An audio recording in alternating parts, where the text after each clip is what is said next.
Jaya Radha Madhava Kunja Vihari.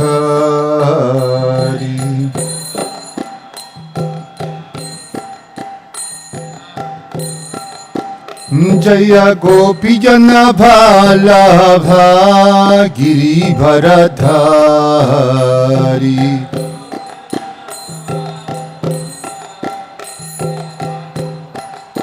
Yashodanandana Braja Jana Ranjana.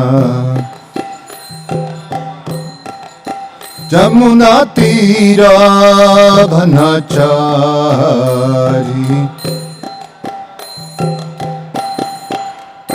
Jaya Radha Madhava Kunja Bihari.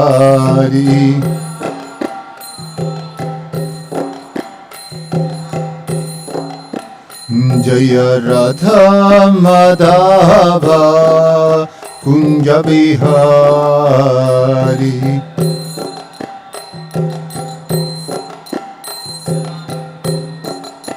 Jaya Radha Madhava Kunja Vihari.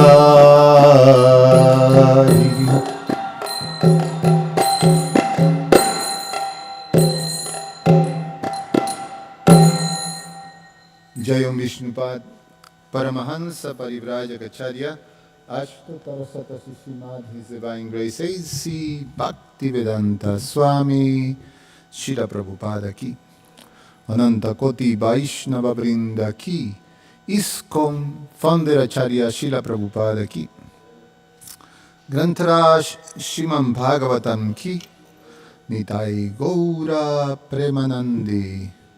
Oh, glories to the assembled devotees. Oh, glories to the assembled devotees. Oh, glories to the assembled devotees. Oh, glories to Shishiguru and Shiguranga. Om Namo Bhagavate Vasudevaya. Om Namo Bhagavate Vasudevaya. Om Namo Bhagavate Vasudevaya. We're reading from Srimad Bhagavatam, Canto 11, General History, Chapter 7, Lord Krishna instructs Uddhava, text number 46.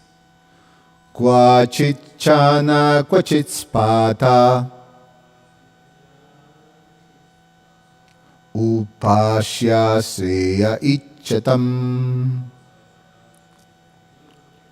bhungte sarvatra tatrinam daham prak utara shubham kvachit channa kvachit spasta upashya shreya ichchatam bhungte sarvatra datrinam daham prak utara shubham kvachit chanat kvachit chana kvachit spasta upashya sreya ichchatam bhungte sarvatra datrinam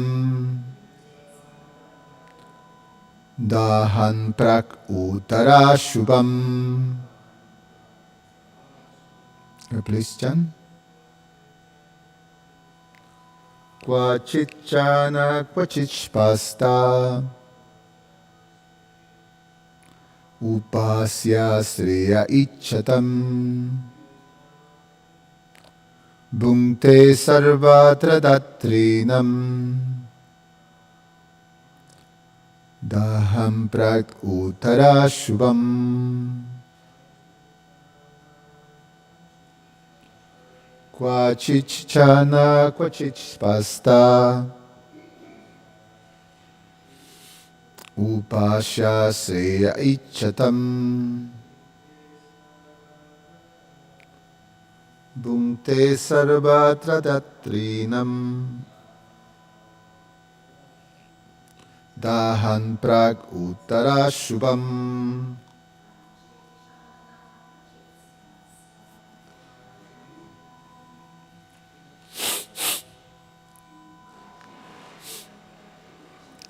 Upasya Sreya Ichatam Bhunte Sarvatra Datrinam Daham Prak Uttara Shubham Kvachit. Sometimes Channaha, conceal. Kvachit. Sometimes Spataha, manifest. Upasyaha, worshipable. Sreyaha, the highest good. Ichatam, by those desiring. Bhunte, he devours. Sarvatra, on all sides. Datrinam, of those making offerings to him. Daham, burning. Prak, previous. Uttara, and future. Ashubham, sinful reactions. Translation and purport by the disciples of His Divine Grace A.C. Bhaktivedanta Swami Srila Prabhupada Ki Jai. A saintly person, just like fire, sometimes appear in a concealed form and at other times reveals himself. For the welfare of the conditioned souls who desire real happiness, a saintly person may accept the worshipable position of a spiritual master, and thus, like fire, he burns to ashes all the past and future sinful reactions of his worshippers by mercifully accepting their offerings. Purport: a saintly person prefers to conceal his exalted spiritual position, but to instruct the suffering people of the world, he sometimes reveals his own greatness.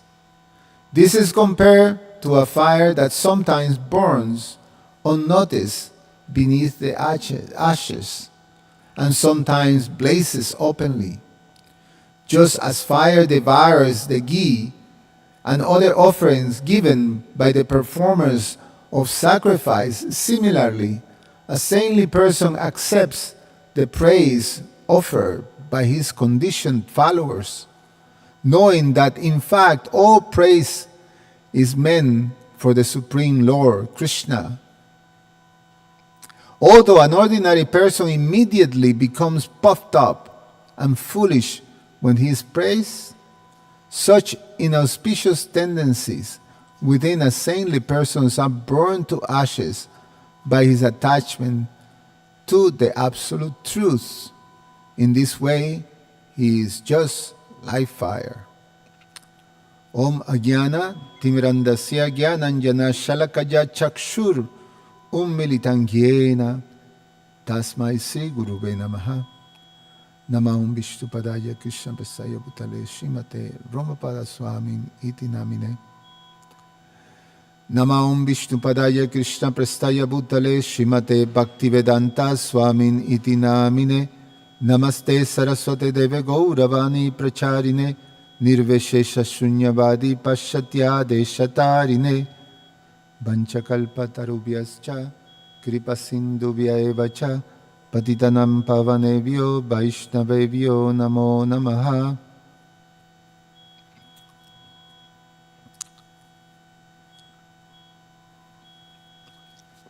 So the Avanti Brahmana is sharing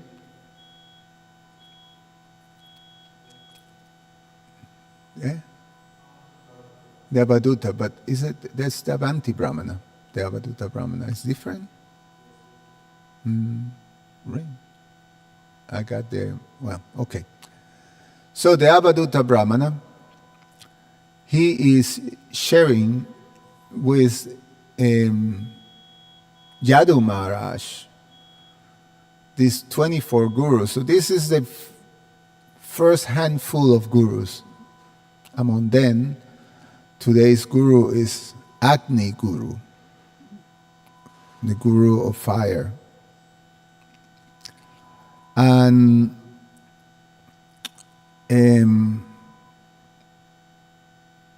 it's a very wonderful quality that is highlighted in this Agni Guru, which is the agent of transformation. And this is something that is a very important thing to understand, because a key line in this verse is for those who desire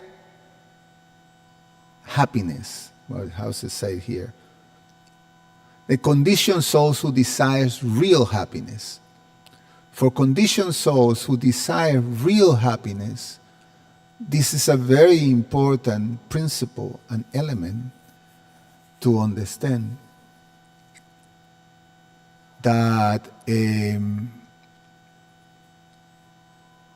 just as fire is a powerful agent of transformation, the spiritual master is the agent of that transformation for those conditioned souls who desire real happiness.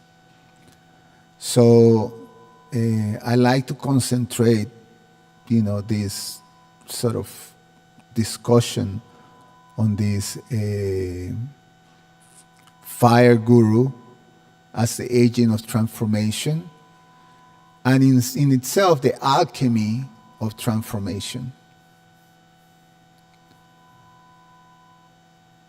I like the use of this word alchemy because it's always something that sparks so much of the curiosity and imagination of the world, that in the medieval times there was this philosophy that by the use of chemicals you'll be able to transform a base metal into gold. So that was called alchemy. So here we're gonna see the alchemy of the transformation of a materialistic consciousness into Krishna consciousness, from base metal into gold. So there is the description here of this. Actually, there's the three verses that goes together in this session of the Agni Guru. Text number 45, 46, and 47 discuss about the Agni Guru. They go together, these three verses. And it is discussed, these three different qualities of fire as Guru. One that is discussed in this verse that is sometimes hidden, sometimes revealed. So,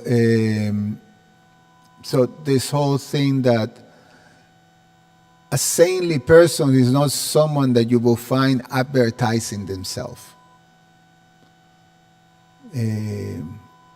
selling themselves as like a politician, making promises. I will do this for you, and you will do this for me, and please vote for me or come to me, and then I will do this for you.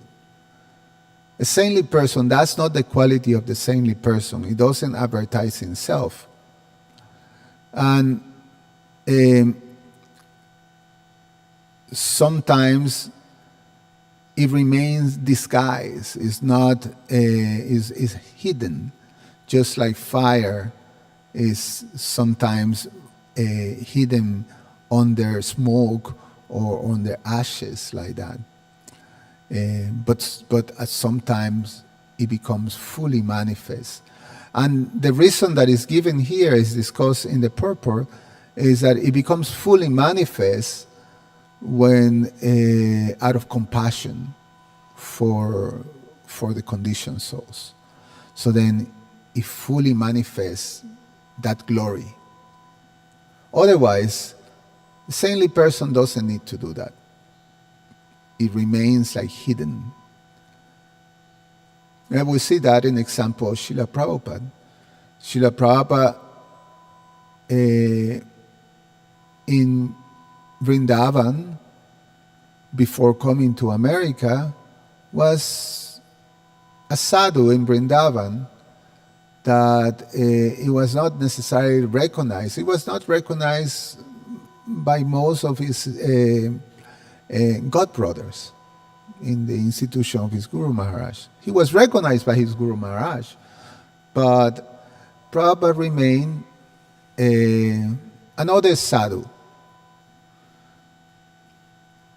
But then, for the service of a spiritual master, he manifests as this blazing fire. So then that's the quality of a fire-like guru. The other quality that is expressed here in this group of verses, and this was in last verse, yesterday's verse, that he accepts offerings without getting contaminated. He's able to consume these offerings. Just like the fire of digestion is an example that is given yesterday. Just as the fire of digestion is able to break down, to consume whatever foodstuffs is given and transform it into prana, into life, how you say, the nourishing energy that spreads throughout the body, nourishing every cell. So prana is like that. So fire is able to consume everything that is given, even contaminated food, it will be able to break down, consume. So fire consumes everything. And the example that is given is that Guru may say praise offerings that are given by disciples, but it doesn't become contaminated because it consumes it by the power of his attachment or his connection with the absolute truth. So it becomes consumed like that. And the other one is something that is part of the understanding, was implicit in this verse, and we're also going to listen in tomorrow's verse, that fire burns completely. There's no negotiation with fire. There's no, can you do it gradually? No. You put something on the fire, it will burn completely to ashes. So it's a radical transformation. That's what fire does. It completely transforms something to something else. There's no negotiation there. And that's what that's what really captured my attention when I was thinking about this verse. This mechanism of transformation like that. And the fact that not like some of the other qualities that are very important for that we learn from Guru, and from gurus in this case of the Avadhuta Brahmana.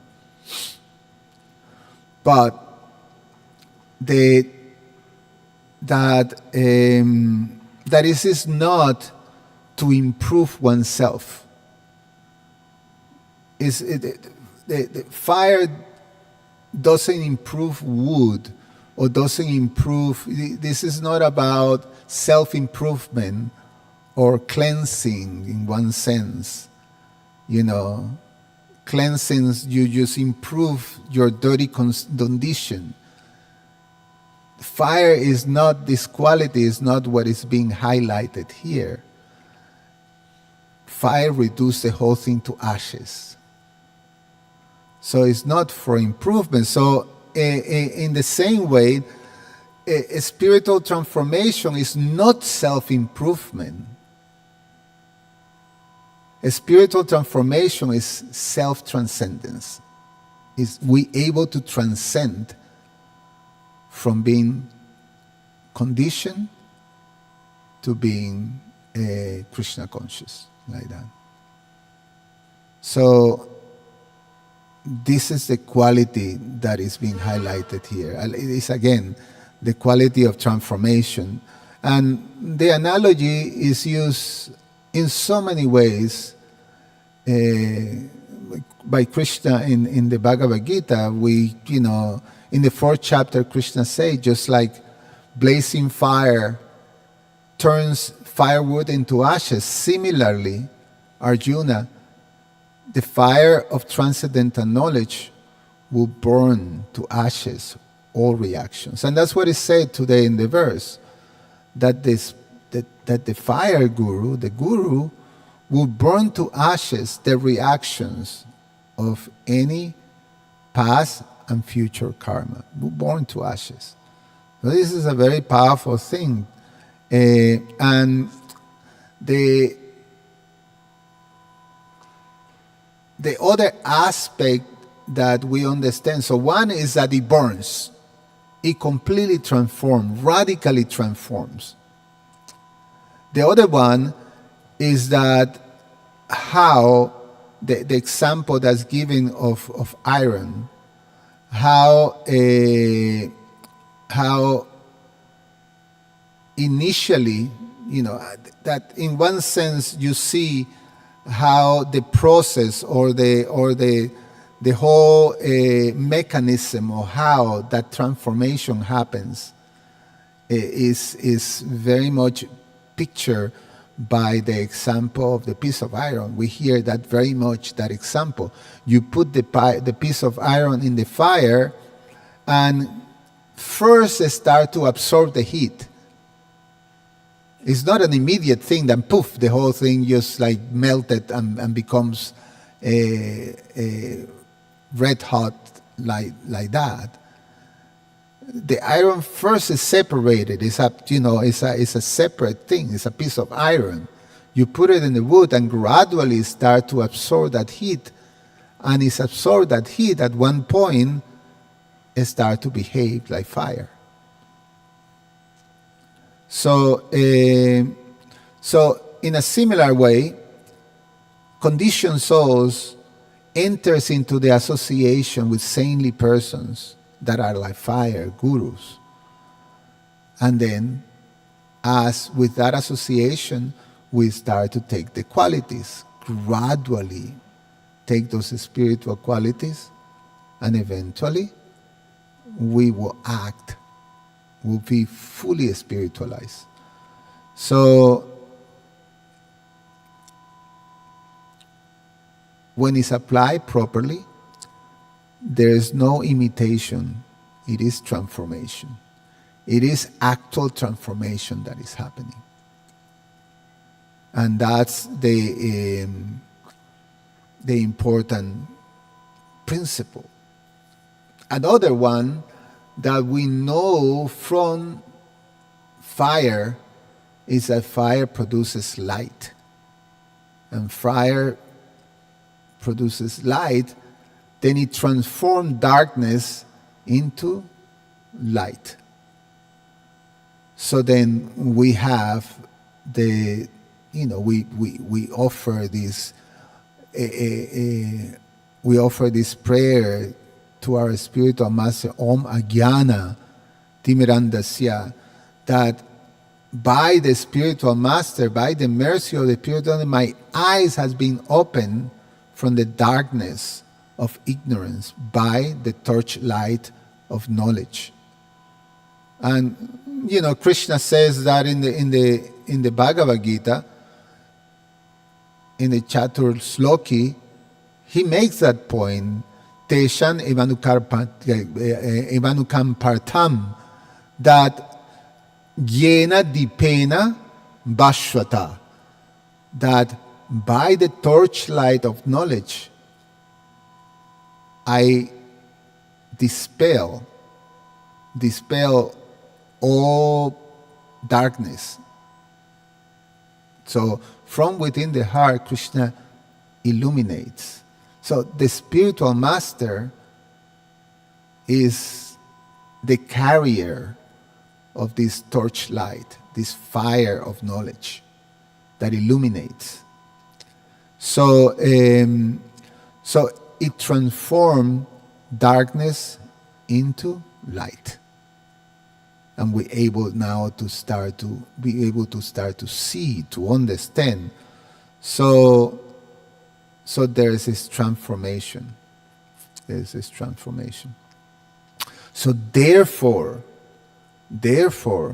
for those conditioned souls who desire real happiness, the direction that is given to us is to approach a bona fide spiritual master. And without approaching this fire, there is no transformation. There is no transformation. So it comes to the principle of surrender. Surrender to the spiritual master means you put yourself into the power or this quality of the spiritual master to burn to ashes whatever condition, material condition, is engulfing us, in this material world. Today, in this verse, we hear that the Guru burns the karma. Not only the karma that you accumulated from your past actions, but also the karma that will happen in the future, which is quite amazing to think about it.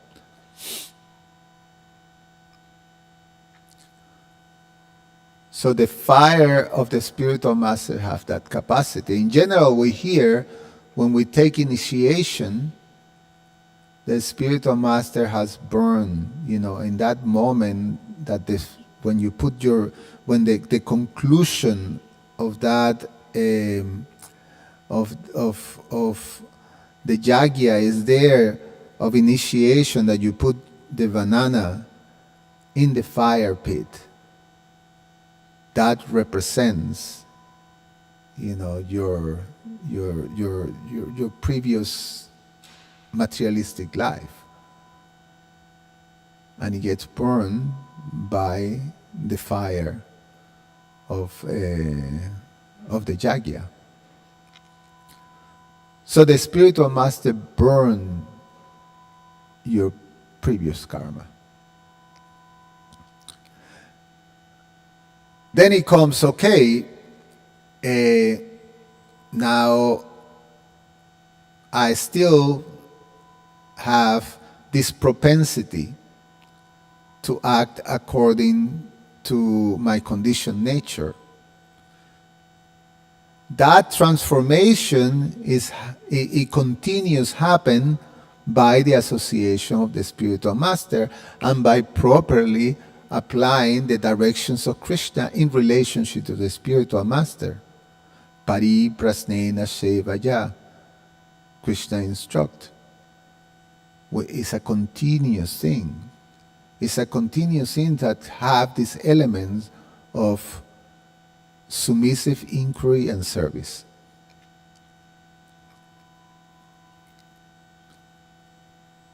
and Jasya Prasada Bhagavad Prasad, so many instructions on how that relationship is properly carried out. And the transformation of this residual habit or condition to act according to some material nature, it becomes burned to ashes. The spiritual master guide us and instruct us on the process of devotional service, which have these many powerful fires that consume and destroy all these materialistic propensities, burn to ashes. The chanting of the holy names, the worshipping of the deities, the association of devotees, and Srimad Bhagavatam, Nashta Praeshva Bhadreshu, and the Holy Dham. So these powerful consuming forces are there that are transforming us.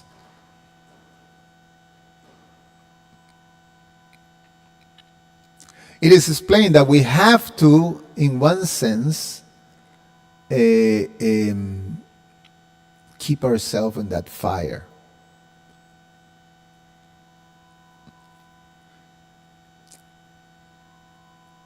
If you take the piece out of the fire and then cool it with some water,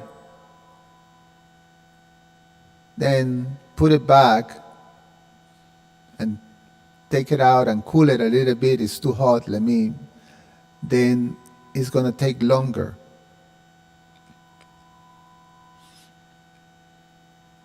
Sometimes when we do an offering, by accident the incense gets wet.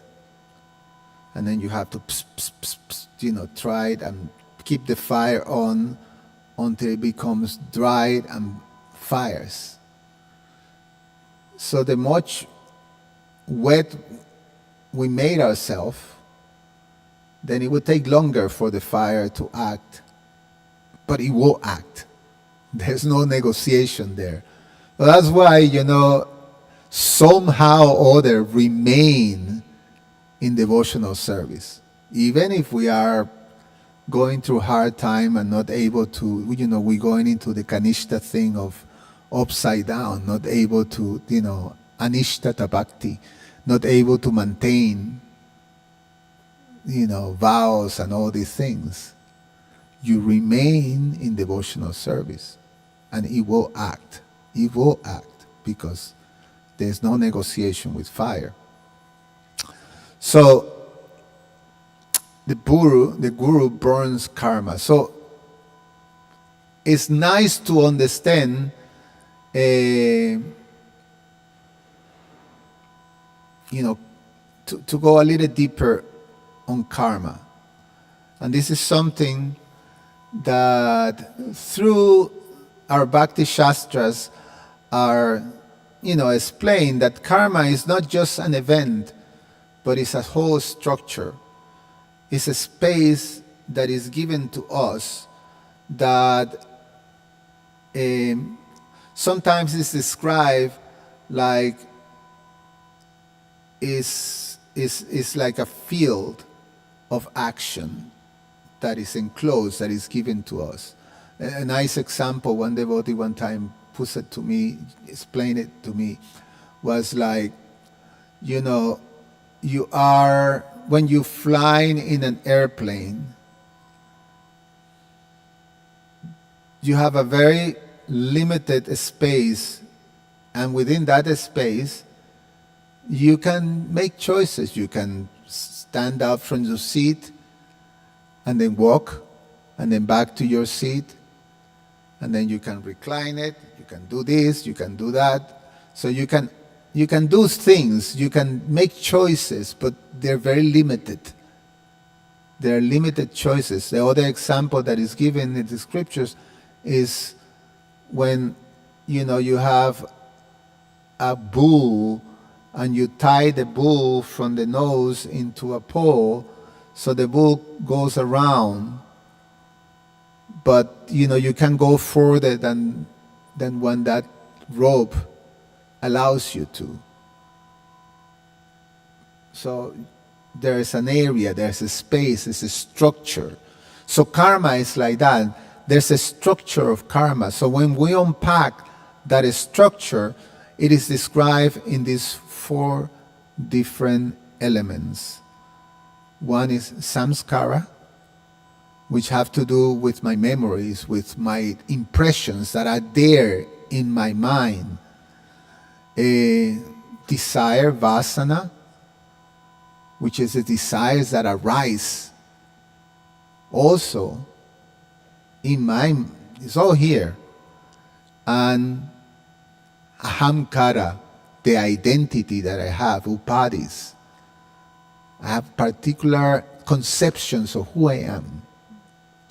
So, and then the other one is pravritti, which is my actions, my habits, the things that I'm conditioned to do by habit. So these 4 things create a whole structure in which karma manifests. By karma, I have a particular memories or samskaras that are there. Sometimes in psychology it's described as implicit biases. There are things that are there by nature that I'm attracted and I'm repulsed of it. And from those there comes the desires that I have. And all of that is held by this conception of the self. And then the very external manifestation of all that is my actions, my habits. So, in one sense, it's like an architecture of conditioned existence, have to do with these things. And in the Bhagavad Gita, Krishna describes the whole connection that is there. In the famous second chapter verse, what is that? Dayato Vyasayam Pumsam verse, that first you and you contemplate the objects of the senses. So the contemplation have to do with these samskaras. They create impressions, this contemplation. And then what happens? Then desire arises, vasana. And then from desires, all the things, then it comes, krodha, and from krodha, then you lose intelligence. From the lose intelligence, you get into delusion, and eventually the whole thing lands in buddhi nasat pranasyati. One falls down into the material conception of life. So the ahamkara is fully manifested. And then from there, it's just I act. Then I start to create patterns of actions from that whole perspective, from that whole architectural structure of karma. So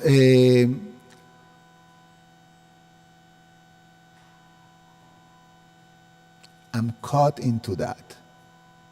That's conditional life. So my actions, my habits becomes an external manifestation of my internal condition.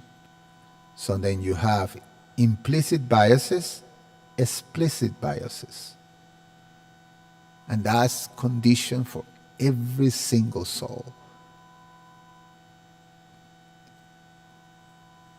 And that position of Buddhi Nasat is a position that is the source of all miseries. There's no happiness to be found in that place. It's just an illusion. So the only means to actually being able to break from that is that you need to put yourself into a process of breaking that down, transforming that. So the instruction, the guidance that we're receiving is that you approach a spiritual master. He will burn down by the fire of devotion, by the fire of transcendental knowledge. All of those things will be burning down. So,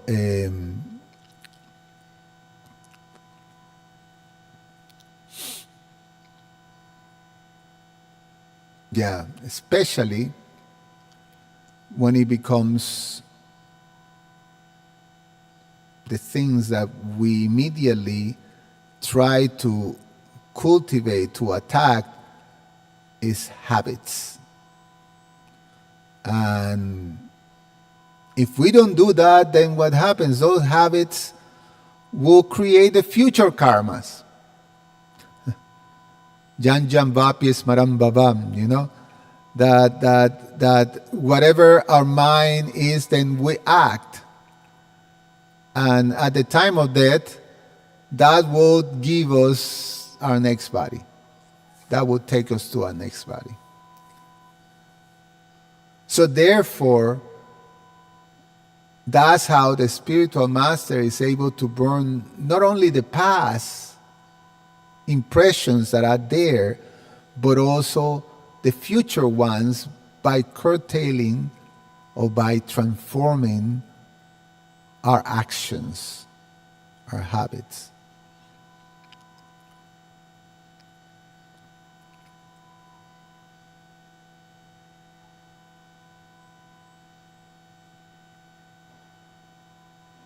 Yeah, so many descriptions are there in different parts in the Srimad Bhagavatam, but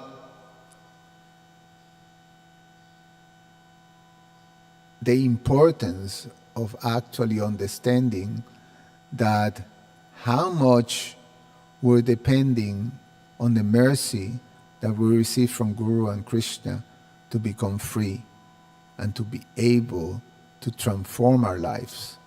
So, I think it's a powerful meditation and contemplation that as we go through these very wonderful teachings of the Uddhava Gita, is to go deeper into understanding the principle that we have as conditioned souls with the desire to achieve real happiness, to understand all these qualities that are present in the spiritual master, and our relationship with the spiritual master based on that understanding, and how we go further and further in the place of surrender, in Saranagati. Surrender to the spiritual master and put yourself in that position to be able to become free from this condition, and in one sense, go to the whole inner alchemy process of become transformed from base metal into gold, like that. And so in that process, when our identification with a particular upadi that I have cracks, and I understand my identity as an eternal servant of Krishna. Jivera Swarupahoy, Krishna era Nityadas. My desires start to shift. So when we start to see that my lowest desires start to weaken and the higher tastes emerge. We desire the association of devotees. We desire service. We desire to please our spiritual master, to offer our spiritual master something pure. Our memory becomes basically rewired. We start to remember Shastra, Sadhu Sangha, Kirtan, and the new impressions will override these old impressions. So, and finally, through that process, our habits will transform naturally, not artificially. So, so this is something that I, appreciated and thought in this just wonderful Bhagavatam contemplation. Any comments or questions, dear Prabhus?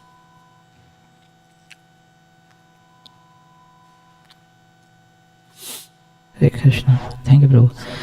I was just thinking about, you had mentioning about fire. Spiritual master is compared to fire.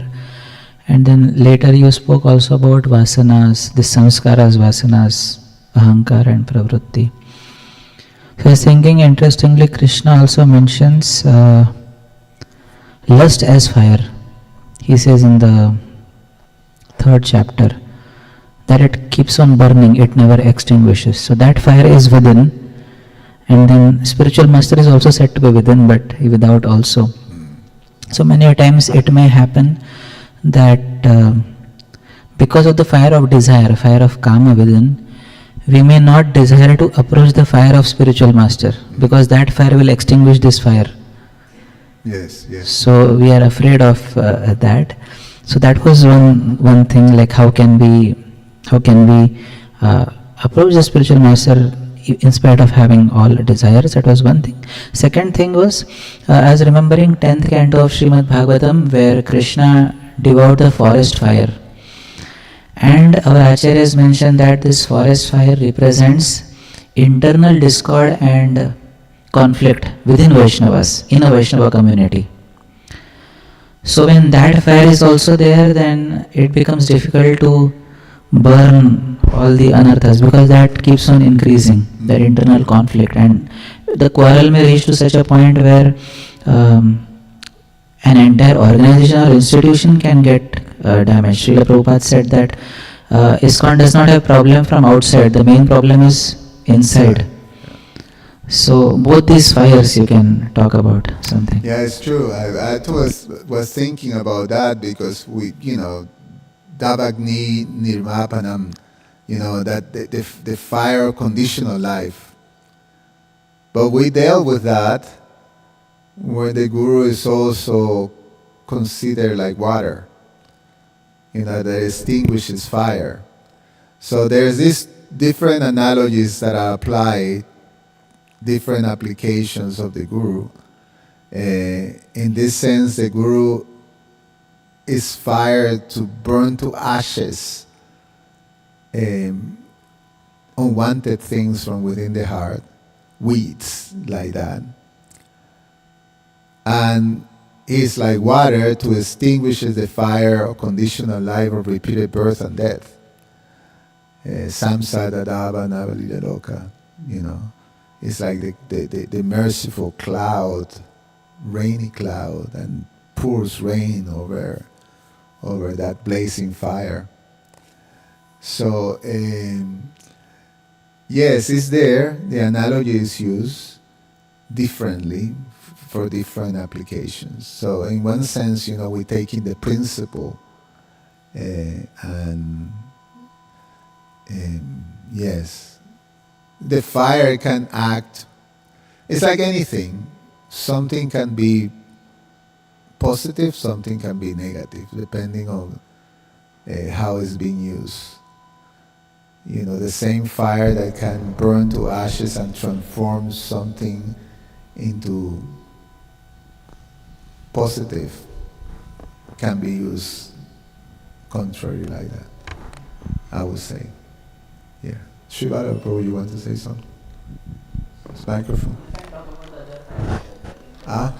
The other fire which I had mentioned, the internal conflict. The internal yes. How, Oh, thank you so much. Yeah, let me comment about that. Yes, it's especially it's something that is relevant these days in our ISKCON society. We're going to some internal fire, and it's a sensitive thing, and sometimes it's a little overwhelming.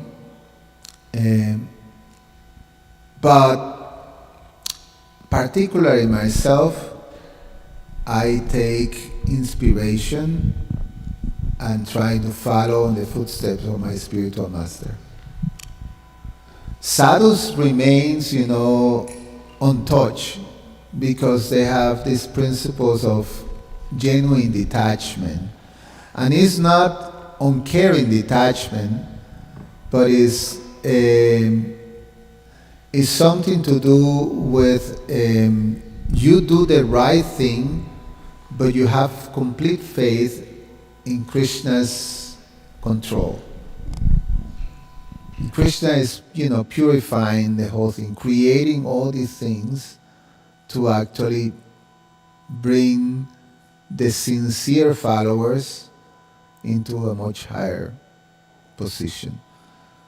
So, Tam's the Tiksha Bharata, the principle of tolerating without becoming agitated, trying to maintain this equipoise position. It becomes difficult when we become agitated, and the agitation comes out of attachments and, like that. So when we become agitated, then we take a side and we start to fight, and that's where the whole fire happens, So, in one sense, individually and collectively, we have to apply the principles. Trinara pisu nichinata ora pisahishuna. We have to think of these things. We have to cultivate, and that's in itself is the way you deal with that. And I can be agitated because I'm not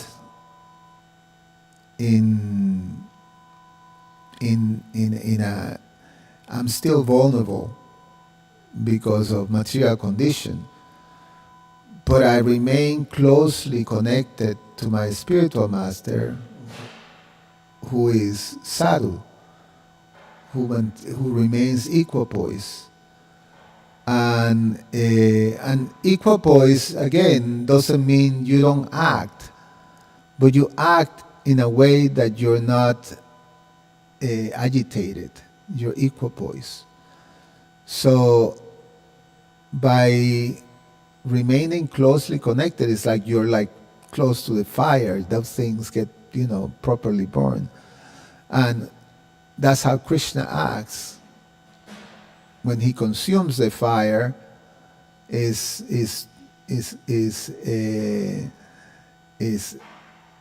should act like that.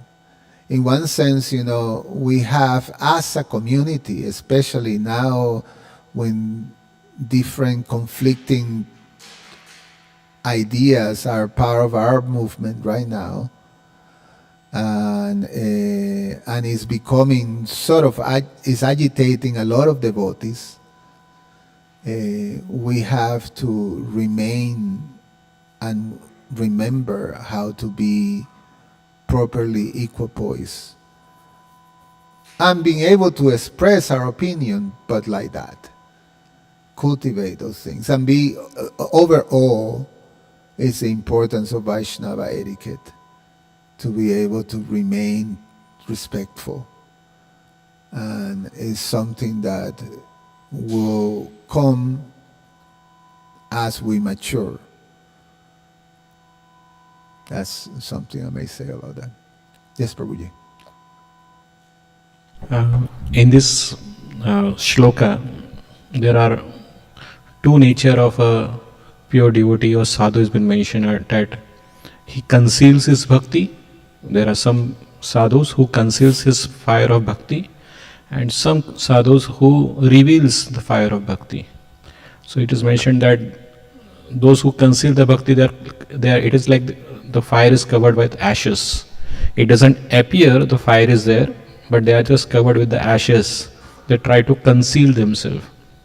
And the other part, those sadhus, they reveals, and by which many people get benefited because of their revealing the power of bhakti and fire of bhakti. And many people, and such persons, such sadhus, act as a spiritual master. But the problem, the other part is mentioned in the shloka, is that, but there is, because of the karma or the karmic reaction of the disciples, the spiritual master gets affected by such situation. So that's why it is mentioned that not to accept many disciples, because the karmic reaction of the disciples also affect the spiritual master. But it is also said that, but if the spiritual master takes shelter of the Supreme Lord, then naturally his attachment to the Supreme Lord, that fire will continue to burn and it will not dim down. So my question is that, as you have said that also, that many times we see that those who are sadhus, rather than revealing themselves, they try to conceal themselves. And because of this situation, many people get misdirected toward the wrong fire, like the imitation sadhus. So my question is that, just because we are afraid of our own spiritual fire, so that it may not get diminished because of certain followers or certain praise, the real sadhus try to conceal their fire. And that, because of that, some people who are imitative sadhus, they bewilders the present followers. So what I understand from this, that those who reveals, those sadhus who take up the position of a guru, they are acting like a people who reveal their bhakti fire. They are much more magnanimous compared to those sadhus, those who conceal their fire and want to just protect themselves. Am I right, Prabhu? Yeah, although sometimes, there's many layers that we can find in all these different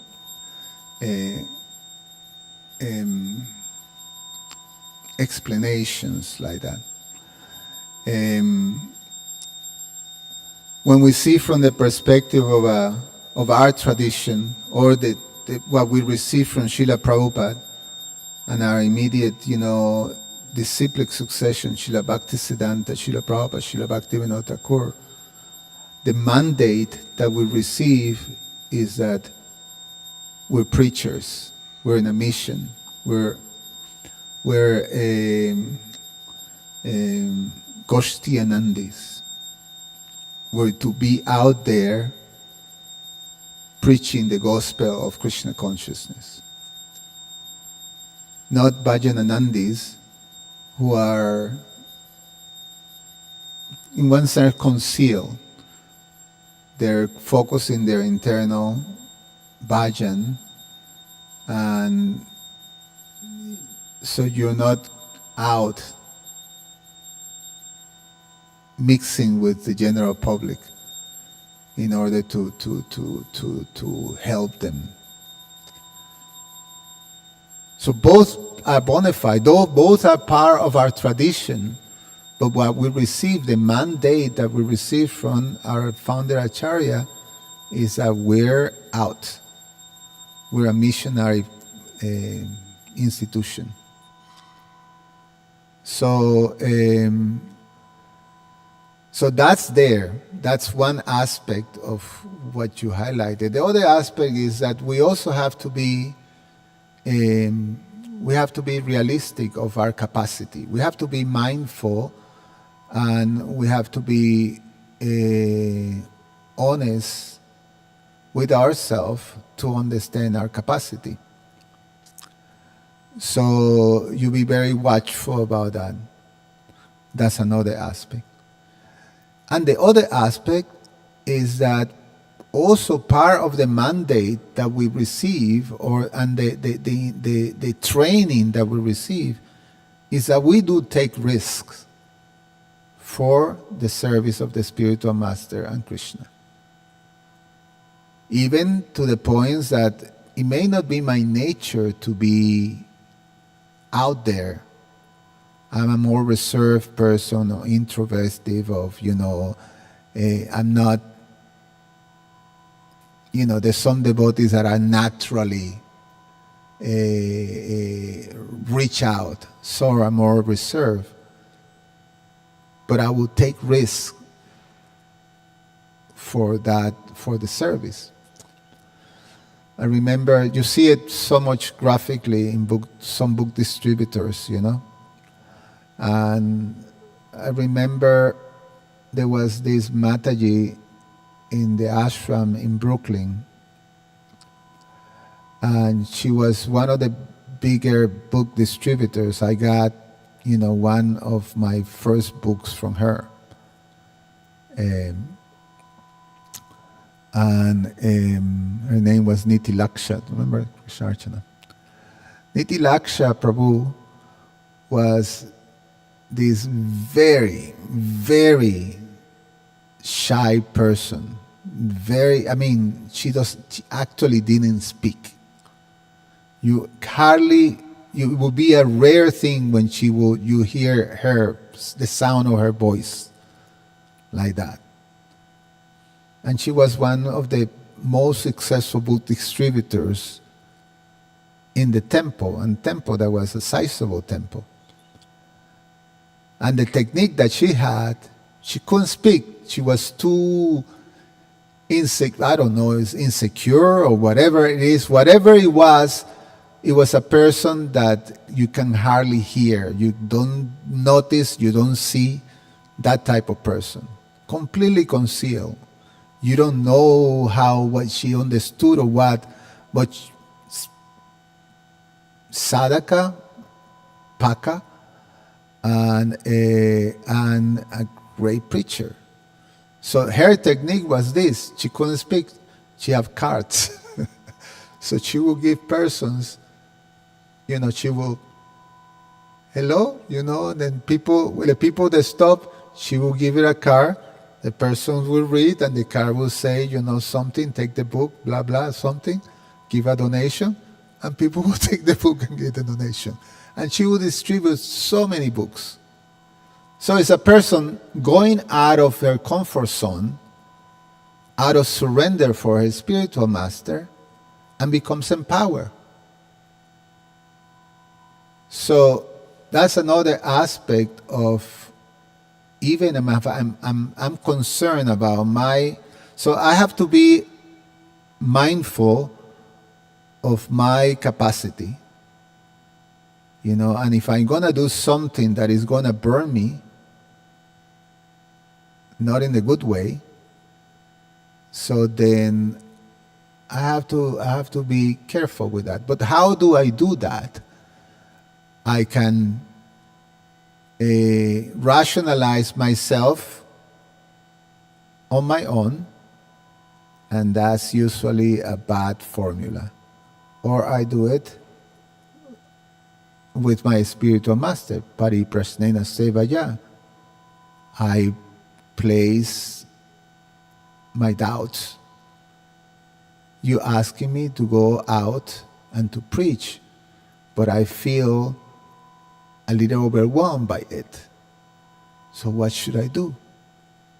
And the spiritual master will give, well, you do like this and you do like this. You do it, a little bit. You do, and then you say, well, that sounds great. Let me try it. And then you try, well, it worked this way, but it didn't work this way. Okay, try this. It's a process of inquiry.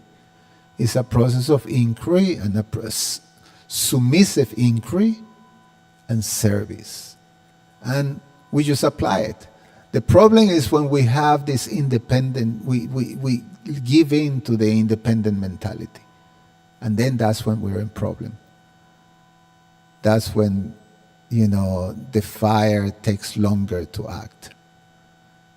So that's my experience with this thing,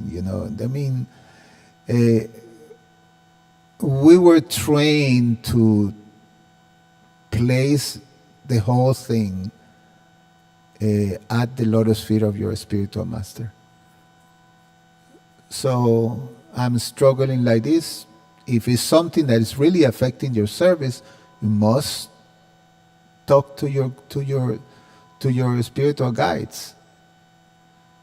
It's the process. The problem is when we, either by whatever condition, we keep it to ourselves and we're trying to do it independently. And then it becomes more challenging. You want to say something? Thank you.